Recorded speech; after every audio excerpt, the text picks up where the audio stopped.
Seeds are special for many reasons. Held within a single seed is so much potential for life. The impacts of that seed growing, maturing, and completing its life cycle amplifies across the landscape, from increasing soil and water health locally to mitigating the effects of climate change, and from supporting over 1,000 species of pollinators to the birds and other creatures who consume them.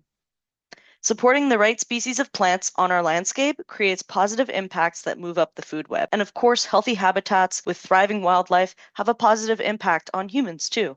We benefit through a more nutritious and abundant food system, the medicines, fabrics, and dyes we use every day, and by simply enjoying the outdoors, we're provided with a better sense of mental health and well-being. So much of life starts with a seed, and an ecologically appropriate seed makes all the difference. In modules 3 and 4, learners will gain the skills and confidence to correctly identify a select group of native plants. You will learn to harvest and process their seeds ethically and engage in conservation activities by increasing access to native plant seeds in your community. The focus of this module will primarily be smaller scale seed collection and processing, and we'll touch on scaling up seed processing, but in a bit less detail. Finally, as we go through the next two modules, we acknowledge that there's a lot of information to absorb. So don't worry. You don't have to know everything right away. The best way to learn is by doing, and you can always go back to these videos to learn more. You do not have to have any prior knowledge to take this course, but some experience in gardening or working with seeds will be an asset. You might find that you have knowledge that you can transfer and link from your own experiences working with plants. This transferable or inferential knowledge is one of the best learning outcomes you can have. Prior experience might include growing vegetables from seed or simply observing plants in managed gardens and natural areas.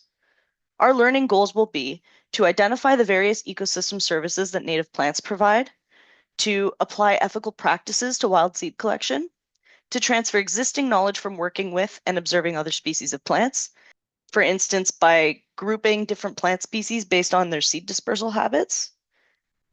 And finally, you'll be able to summarize the basics of collecting, processing, and storing seeds.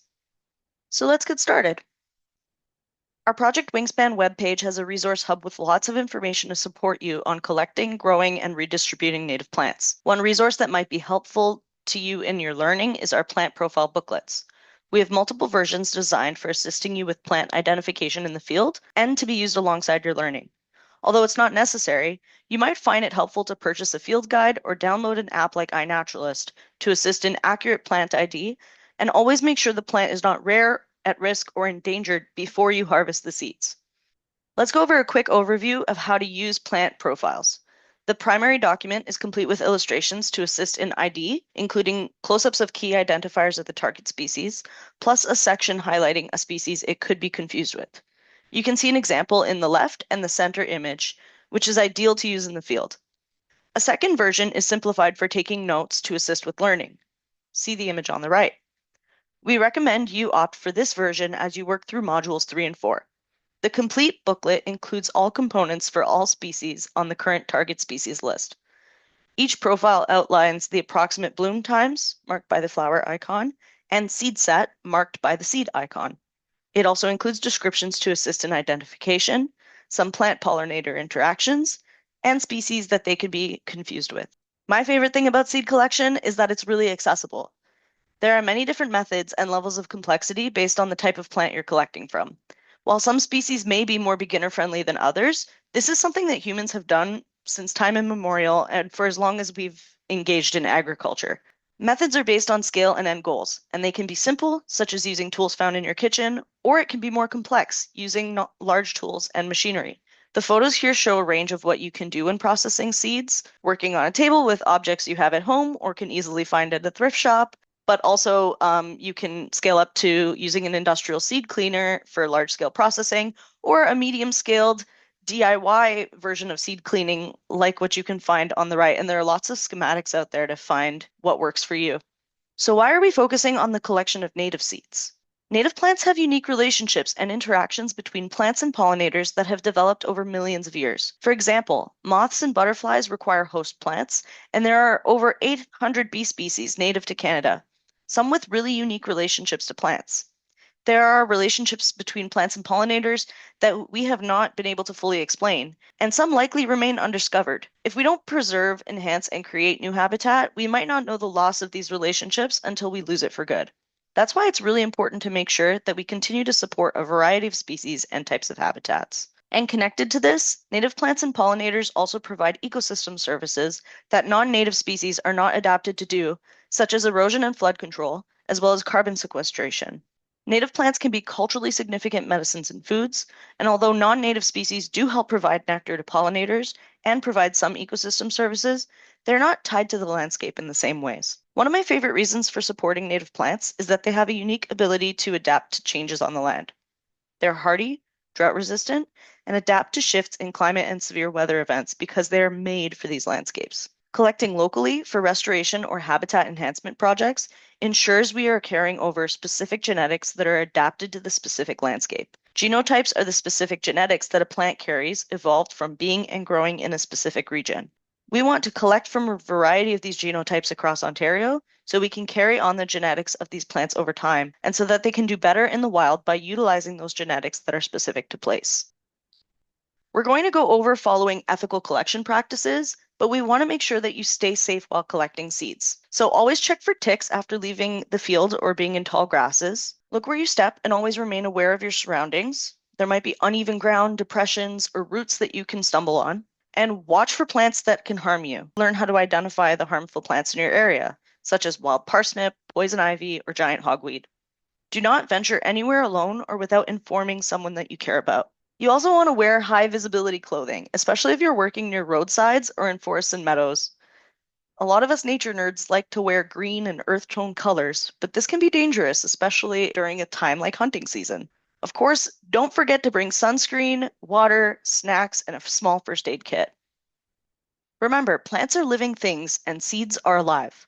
Following ethics and best practices around seed collection helps ensure that humans and wildlife, many generations after us, are able to enjoy nature in the same way, or even better than we do today. Best practices for collecting seed at any scale include proper plant ID. There are a lot of lookalikes out there, some of them harmless and some of them harmful. But regardless, we strongly urge you to do some research beforehand and to scout your collection sites to make sure you are only collecting your target species. We will help you with some basics in the next module.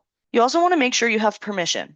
Be mindful of property ownership or management and make sure you always have appropriate permissions, documentation, or permits completed prior to visiting a collection site. Taking this further, try asking the land for permission too. If you get a gut feeling that this is not the place to collect seed, respect that and move on. Spread out and move like a pollinator. Take from healthy populations and do not collect from more than 20% maximum of a plant's available seed output in a year. If you're in a group, it's easiest to disperse to the farthest parts of the site and then work back towards your starting location. In this way, you avoid collecting where others have already been, and then you are not tempted to continue collecting seed on the way back if you make it to the edge of the site and turn back around. Consider that others may also take from the same area, and if everyone takes 20%, you only need 5 people to potentially wipe out a population of plants. It's also very important to collect diversely. We're interested in all genetics of a local species, not just the robust, showy examples, but the odd or small or scraggly ones too. Maintaining this genetic diversity is the best way to support resiliency into the future. We also want to emphasize to not collect or disturb endangered or rare plants, and you might want to also have a plan to ensure the seeds you harvest will be grown out and take only what you know will be used. A final consideration is to consider what it might look like to cultivate reciprocity to the land for your collection. Consider showing reciprocity to the land by helping spread seeds as you're collecting, by picking up trash, or returning to the site to remove weeds or invasive plants at another time. There are a few things to always bring with you when going out to collect seeds. Always bring gloves.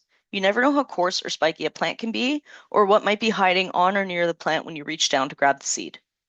Next, always make sure to have a container for collecting and storing the seeds. While you're in the field, it's likely you won't just collect seeds. You might end up with a bunch of stems or leaves that you also need to fit in the bag. So for this reason, bring more bags than you think you'll need and bring a system for containing all of your individual collection bags. This might include yard waste bags if you're scaling up your collections. Bring a pair of cleaned pruners with you to make sure you aren't just ripping seed heads off the plants or the entire plant out of the ground. And I note cleaned here to emphasize the importance of sanitizing your tools so that we don't spread bacteria or disease from plant to plant or site to site. We want to make sure we do as little damage to the land as possible. You also want to bring a pen or pencil. You might use this to note your collection data like species, date, location. And you can also use it to jot down additional notes as needed as you wander through a site. For example, were there other target species in bloom as you were collecting something? If your collection will extend into a second day, you might want to note where you left off using GPS coordinates or landscape features. You might also want to use a permanent marker to mark information on collection bags with bold letters. Beyond these items, some things that will support your fieldwork that might be nice to bring with you include a plant ID book, manual, or pamphlet, anything to help you find the correct species you've sought after, a boot brush, or something to help with knocking off debris or weed seeds that have attached to your person, your bag, your car, because we don't want to increase or spread noxious or invasive weeds and pests. Finally, as mentioned before, keep that safety piece in mind. Once you've prepared your materials and supplies and identified your target species, now it's time to figure out when is the appropriate time to collect seed. This is highly dependent on the specific species and the conditions at each site you visit. Different plants are ready at different times of year. To assist you, use our plant profiles for an outline of approximate bloom and seed set times. Some plants are more forgiving, but some drop their seeds really quickly, so keep an eye on your plants. And when scouting for seed collection, mark your best candidates with string or cover the seed heads with a mesh bag to avoid losing the seeds if the seeds fly away or the pods pop before you get back to the site. When seeds are ripening, check in often. It's very helpful to learn the difference between a seed that's ready and one that is not. When you're scouting for a population of plants to collect from, make sure to perform a visual inspection. These two photos of Golden Alexander demonstrate many of the qualities you will be looking for. Being confident in visually assessing seed readiness comes with experience over time. But some things to look for to tell you the time is ready might include changes in fruit, seed, and color, fruit splitting or breaking open, as with milkweed pods, seeds that might rattle in their pods or feel hard and dry, and some seeds might have already started to disperse, maybe on different plants or on the same plant. Another part of a visual inspection might be to actually look inside of the seed. Conducting a cut test in the field is another method of determining seed readiness. Not every seed can be inspected using this method, because some are just too small. And because of that, it's important to always consider the visual assessment characteristics we just went over. But let's go into what a cut test is and what it can tell you. A cut test is a way of inspecting the internal tissues of a seed to check for maturity and viability. Seek another population if the proportion of empty or infested seeds is greater than 30%. And if you cannot change sites, increase the number of seeds collected in order to compensate for the non-viable ones. Of course, if you do this, make sure there are healthy populations. Also note that plants will usually not disperse seeds until they're at peak viability. So when you get to the site, compare seeds and pods that are at their natural distribution phase and ones that are not in order to avoid collecting undeveloped pods. Seeds generally do not continue to develop once removed from the plant. There will be some minor ripening, but it's essential to ensure the material you're collecting is ready. To perform the cut test, cut seed longitudinally on a firm surface. Use a clean, sharp razor blade and push downward onto that firm surface through the middle of the seed with constant pressure and examine the seed contents. You want to look for nice, full, and plump seeds as shown in the pictures here. Seed maturity is generally based on the presence of a fully developed embryo. An immature seed has a softer outer seed coat and the inner tissue can be milky or not as firm. If you find an empty seed, this is likely the result of insect damage or a failure of the seed to mature. And finally, if you can't perform a cut test or don't feel comfortable with it, a squeeze test can give you more similar information. So if you squeeze the seed, you can feel a plump embryo, and if it's slim, then it's probably either not formed or has some other form of damage in there. In the next series of slides, we will go through some species based on the type of seeds they make and the ways you collect those seeds. By grouping species that are not necessarily related but have similar methods of collection, it will help you transfer knowledge to plants that are not listed in this workshop. The groupings we use are seeds that fly away, pods that pop, or those that must be collected and crushed. The species I'm going to list are all considered common in Ontario, but might not be on our specific collection list for this region. Even if a plant is considered common, it will not be found everywhere in Ontario. So follow those ethics on abundance and collect less than 20% of seeds from the plants present. Milkweeds are a great place to start because they not only have pods that pop, but also seeds that fly away. Many of us are familiar with common milkweed, so we can start from a place of familiarity and expand. This group also has many teachings for us. In this family, there are invasive lookalikes, rare species, and these all help remind us about plant ID and making sure we arrive clean and leave clean to avoid spreading unwanted plants or insects. It's also a reminder for us to check the status of rare and endangered plants For example, butterfly milkweed has different statuses in Ontario versus other provinces. These plant profile slides are a summary of some of the content that you will find in our plant profile booklet, but they also provide some detailed information on the specific method for seed collection of each of these species. You can pause the video to read the slides in more detail, but for our purposes, I will just go over the bold parts to familiarize you with how seeds look when they're ready to be collected. Milkweed species all share similar harvesting methods. You want to collect seed pods as they turn yellow or grayish brown and begin to split. White fluff will likely be visible, and the seed should be brown and plump when harvested. An easy tip to avoid losing the seeds when scouting these plants is to place elastics around the seed pods before ripening to keep those seeds from floating away. And there are potential hazards to working with milkweed. These plants have sap that can be harmful to humans, and while monarch caterpillars can ingest this, you cannot. So take care when handling milkweed plants because the sap can harm your eyes. To prevent this, be sure to wear gloves while collecting milkweed pods, avoid touching your face with your hands or your gloves, and wash your hands carefully after handling the pods. For this species, you want to be mindful of lookalikes because some can be harmful to the environment, such as the two invasive species commonly referred to as dog strangling vine. We will go into some lookalikes in the next module, but the take-home message here is about invasive species, and more generally, weed seeds. Never contaminate your collections with invasive species or weed seeds. It can be impossible to separate the seeds out and will result in your collection being discarded. Always arrive to a site clean of any weed or invasive species seeds, like on your shoes, jacket, tools, vehicles, etc. And beware when entering areas with dense populations of unwanted plants, avoiding collections from these areas altogether. Dog strangling vine is one of the most important milkweed lookalikes to avoid. Do not spread or collect these seeds, and learn more about dog strangling vine on the invasive species websites provided in this slide. Here's a quick test to see if you can identify dog strangling vine and common milkweed. Decide for yourself which plant is which.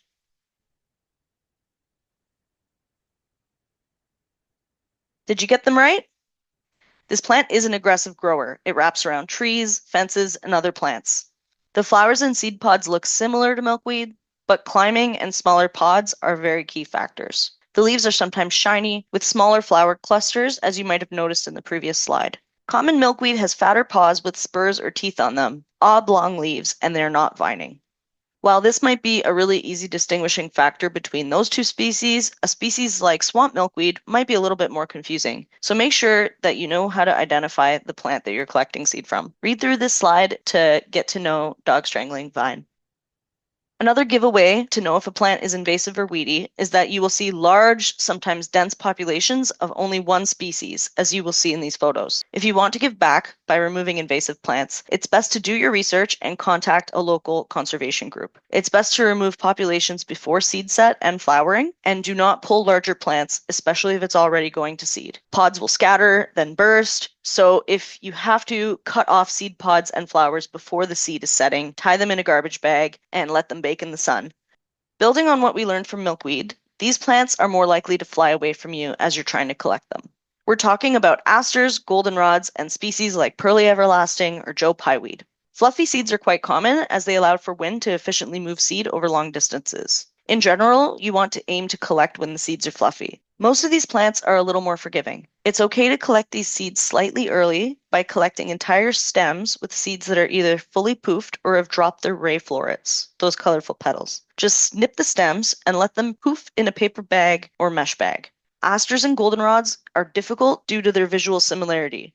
As you'll notice in the next module, many of us find them challenging to identify, but they're important species because these flowers are critical for feeding pollinators, particularly late in the season after other flowers have faded. Many of the methods for the species listed overlap.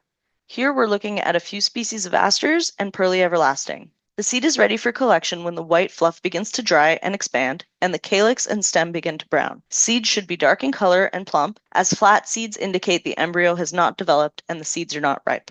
When scouting for these species, it's important to note that different seeds on the same plant will often ripen at different times. This will provide a longer window for collection and increased opportunity to harvest the seed. Generally speaking, to aid with ID, you'll want to watch for the very first seeds on any given plant. At this time, there will likely still be flowers blooming on the plant, and there may still be some color in the petals around the seed fluff. As noted here, while in the field, it's easiest to remove the entire seed head or flower head, and then separate individual seeds in a more controlled, sheltered environment, like a garage or your living room, so they don't fly away. Goldenrod seeds in general are similar to what we just reviewed, at least in terms of collection ethos and methodology. Here, though, the seeds will likely be smaller with even smaller fluff. Because the seeds are smaller, we want to remind you about the importance of that visual examination and cut test in the field. You can use a loop or a magnifying glass to help you with that. Seeds should be hard and full, not soft and flat. It is difficult to do a cut test with these species, so if you can't cut a seed, just do your best to observe with your sense of touch. You can use a squeeze test or use your nail to feel the presence of an embryo. Spotted Joe pieweed is similar to the profiles listed prior. The seeds will ripen about a month after flowering and should be collected when the white fluff begins to dry and expand and the calyx and stem begin to brown. See how building your knowledge on 2 or 3 species can help you with a few others? Seed heads that must be collected then crushed, like black-eyed Susan, bergamot, and coneflowers, are the types of seeds that are most important for drying immediately after collection. For wild bergamot, the seeds are ready for harvest when the flower head turns from green to brown. Once dry, tap the flower heads on a piece of paper or over a bowl. The remaining seeds will fall out, and you can also crush and sift through the chaff to get the rest of the seeds out. If you harvested at a good time, the seeds usually just fall out naturally after the first round of drying. For black-eyed Susan, when the cone becomes hard and turns grayish or dark brown, the seeds are ripe. Once dry, gently pull apart the cones to dislodge the remaining seeds, and wear gloves because this plant can be really spiky and have tiny hairs that get in your skin. Virginia mountain mint also has to be crushed. These seeds are really tiny, so be mindful not to lose them. Buttonbush also requires gentle crushing, but make sure to collect seed before the nutlets start to fall apart. And here's a photo of the flower beside the seed heads. Finally, we're looking at pods that pop. With our target species in mind, that's going to be the evening primrose, hairy beard tongue, vervain, and you could even place milkweeds here in this category. This is a fairly time-sensitive group of plants, and seeds will disperse within a few days or weeks, depending on the species. And that could be due to wildlife, wind, and more. So keep an eye out for these throughout the season and make sure you can jump on collection before it's too late. For evening primrose, you want to collect once the capsules are dry and brown. The entire inflorescence or flowering spike may not all be at the same flowering or drying phase, so do your best to only collect those capsules that are ready. The seeds should fall out of the capsules readily, but if you collect a seed a bit early, you can dry them and then crush them before carefully separating the individual seed from the chaff. This is a plant that would also fall into a shaker type category, meaning they're wind dispersed. So seed will likely fall nearby the mother plant, barring large wind or strong weather events. Blue vervain has tiny seeds with capsules that turn brown when they're ready to harvest. Gently crush the capsules to release the small seeds by rolling them back and forth over a piece of paper. Penstemon is similarly wind dispersed, so keep an eye out for tiny seeds dropping as you collect the capsules. We've noted here that the capsules will turn brown, but I want to remark that with a lot of penstemons, the capsules will turn a cool rusty color, and the capsules themselves should start to split open when they're dry and ready. Also be mindful that while the flowers smell really nice, the pods are pretty stinky. This will definitely help you know you're harvesting the correct plant. So you've gotten familiar with different kinds of seed dispersal methods, but now we will go into the nitty-gritties of seed collection at small to medium scale. To reiterate from our last sections, you want to collect mature seed from healthy plants. Some plants can be shaken or gently crushed to remove seeds. Some plants should have the fluff separated, and some have pods. While simple cleaning procedures can take place in the field during and directly after collecting, most seed cleaning is facilitated by drying. The first step is to collect as little non-seed plant material as possible while in the field. Remove what seed you can as soon as you get back from collecting. This includes removing excess fluff, leaves, stems, petals, etc. After this, you'll dry loose seed and remaining plant materials, process and clean the seed heads, pods, and capsules, and further dry newly freed seeds. Then you'll have to store seeds. In the next slides, we'll go over why it's important to follow each of these steps. Step 1 is important because it reduces the chances of us collecting insects, bringing mold into our collection, or any other kinds of contaminants.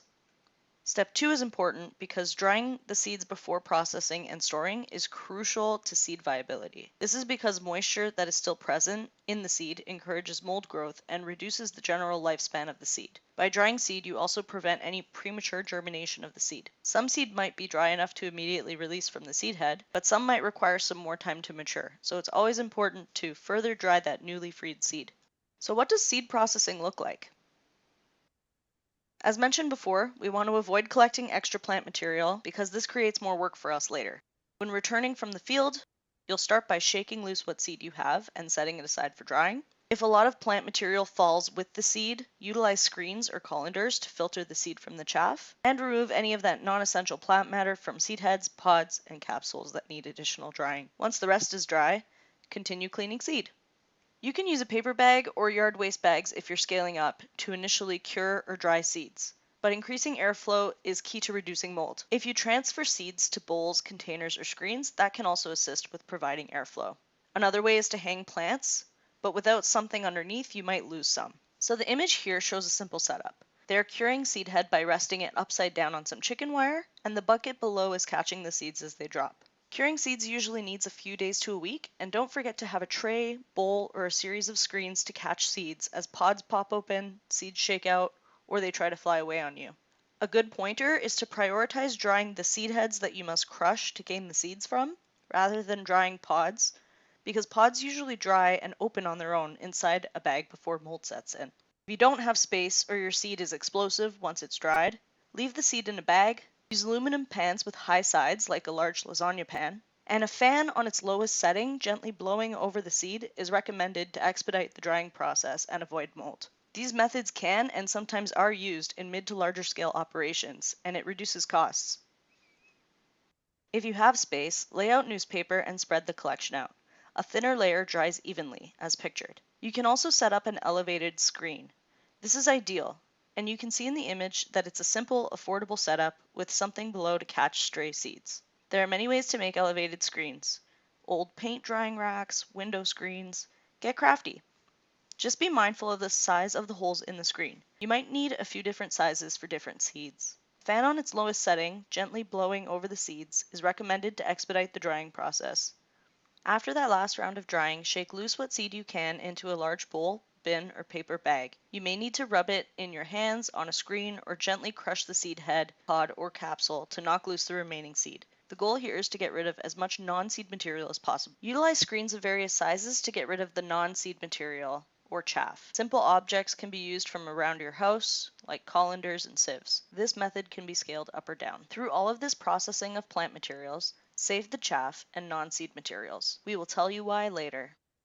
Another option for cleaning seeds that has been done around the world throughout history is winnowing. This is a method used to separate lighter materials, like excess dried plant materials or non-viable seed, from the often heavier viable seeds with the help of wind. This process does not work for materials heavier than the seeds that you're processing.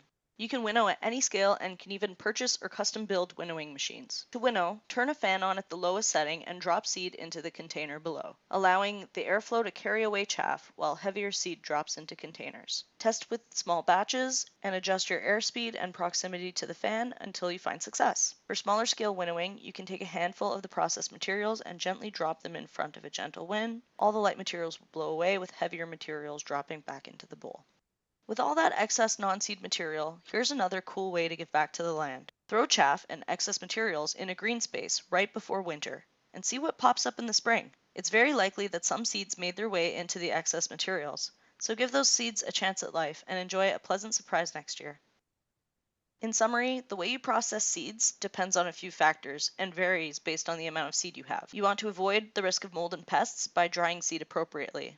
Many of the methods we outlined can easily be scaled up or down, such as in the image you see here. The drying process went from newspapers on the ground to using a large tarp and many fans. Depending on how much seed you've collected, you might also want to consider the time it takes to process seeds based on the method you use, because some methods can take more time than others. But don't forget, many hands make for light work. And don't forget to always transfer label information with each step of the seed collection and drying process, making sure the seeds are marked at all times.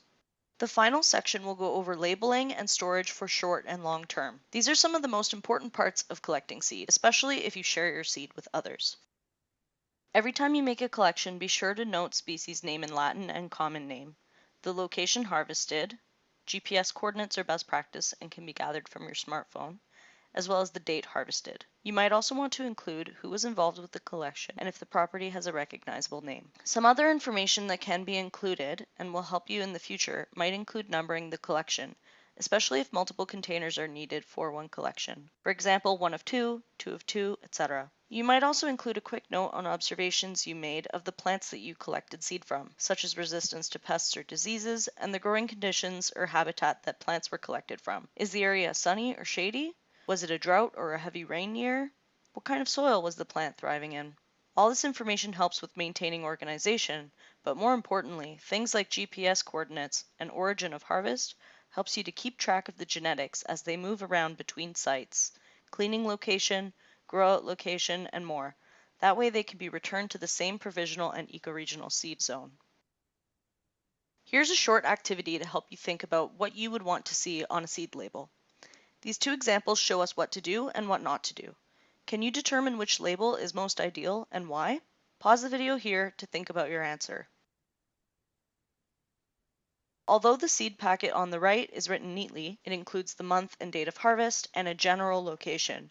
The correct answer is the left. This is because we see both the Latin and common name for black-eyed Susan, whereas purple and short white aster can refer to multiple species in one bag. And as we will see in our next module, there are many white and many purple-looking asters. In both of these examples, we will see the year and month collected, as well as the city, but our most ideal example has a specific location with more details provided. You can read that this was collected in Stanley Park. The specific information is cropped out to ensure privacy because it also included the name of the collectors. The less ideal label on the right is too general. It has multiple unidentified species potentially mixed together, and it does not tell us where this roadside ditch was in Welland and who collected the seeds. Adding the source of seeds is not only important for us to track ecotypic genetics, but it adds a story to the genealogy of the seed.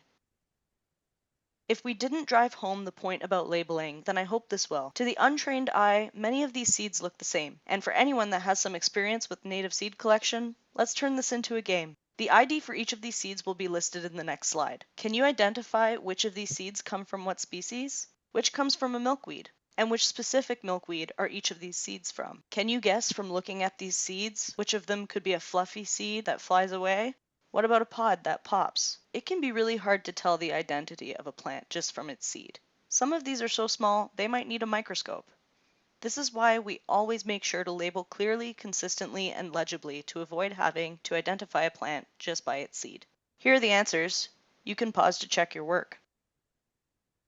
Moving on to storage. When storing for the short and long term, you want to use an airtight container placed in a cool, dry, and dark location. Silica packs help reduce and remove excess moisture. You can get these in some of the products you buy, and they're helpful to place in the larger container that's holding all of your seeds. We went over contamination from mold and weed seeds in previous sections, but when storing your seed, you can also have pests that want to eat the seeds you worked so hard processing. So make sure the containers you store all your seeds in are free from insects, mice, or other critters. Large plastic bins can work great, keeping all your seeds in one place. Storing your seeds somewhere with a consistent temperature is important to avoid accidentally germinating seeds. Aim for a non-humid, climate-controlled space instead of an unheated garage or a damp basement, for example.